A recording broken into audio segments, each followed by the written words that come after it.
Hello, so this is just a quick unboxing and a quick review and walkthrough of this new Ultra HD pocket cam that I've got. This is the Supremo Ultra HD pocket camera.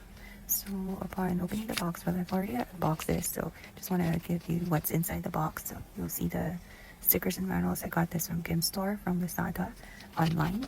I'll link it below. And off the box you get the camera. I just put it back in the box so it's not exactly how it looks.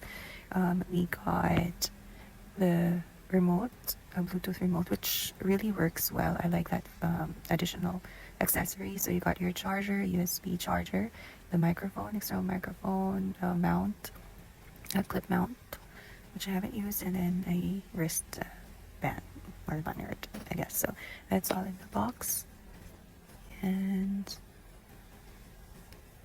just going through the accessories, so let's just open and check. That's the waterproof case, by the way, that comes with the package. Haven't tested it out, so I'm not really sure if there's any leaks, but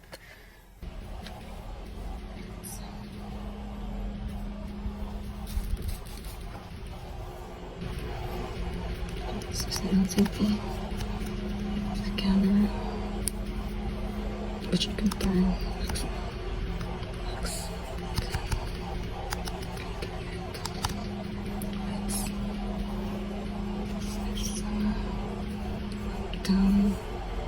I got my memory card, supercharge for phone microphone for connecting your, and so that's it. It's not removable.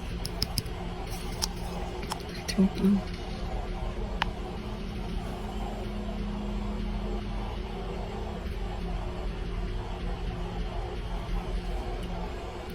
So this is so. I have no video here. Slow motion, loop recording, clips, photos, for album, camera video. For normal video, let's check. Got it. Social, external mode. This is checking the settings. So right now. So I got it under 1080p AAS, but I have other selections. So minimum is 720 with AIS. Let me just change the settings for brightness. There. So going back to resolution, the lowest is 720p 30 fps with AIS, and the highest what I'm using is 1080p with AIS, 1080p 30 with AIS. The highest is 5K 30 fps, but I don't use it. This 4K resolution does not work for me, so I don't use it at all. Video quality, I set it to high. White balance, I just set it to auto. Exposure value, I think I had it under negative. Metering mode, average, I don't know how to set it actually, so I just normally just set it to auto. I do check per timestamp and voice record. Motion detect, no, I close it. And for the other settings, if you press this, it's going to go to the next setting. Image rotation, I don't use that. Screen brightness, that's where we went, adjusted. For light frequency, it's set at 60. Indicator light, yes, I turn it on. Screensaver, it's I set it for 3 minutes. Auto power off is set for 5 minutes. Tone settings, I don't want to have really loud noise, so you can set it to close. And then for audio, I set it to close if in case you wanted the audio will be captured from the camera itself, but if you wanted the audio will be from the microphone, then attach your microphone and make sure that your setting for microphone is open. That's what I just noticed. And then for boot music, no, I don't want any music. Language, of course, English time format. When you put up the camera, the pocket camcorder, it's gonna ask you for the time format. as well as a time setting, so you can set it even after. So just exit out. Date settings. So in case you missed that when you put it up your Supremo or the first time that you've turned it on, then you can always just go back. Device info, factory reset. And what they usually advise, from what I've seen in some videos, is that once you have your memory card put in, and make sure to just format it from here. And that's it, I think, for that settings. And if you click on the mode button 3 times, it's gonna go back. And then you just click OK. So again, this is OK, this is mode, and this is for the power, and this is for the other settings. So this is how it looks like at 1080 30 IS. I will be sharing sample videos. I've tested it out to see what's going to be the best resolution that will work for me. So I've tested out the lowest as well as the 1080p with and without EIS, and so far for me it works best at 1080p 30 EIS.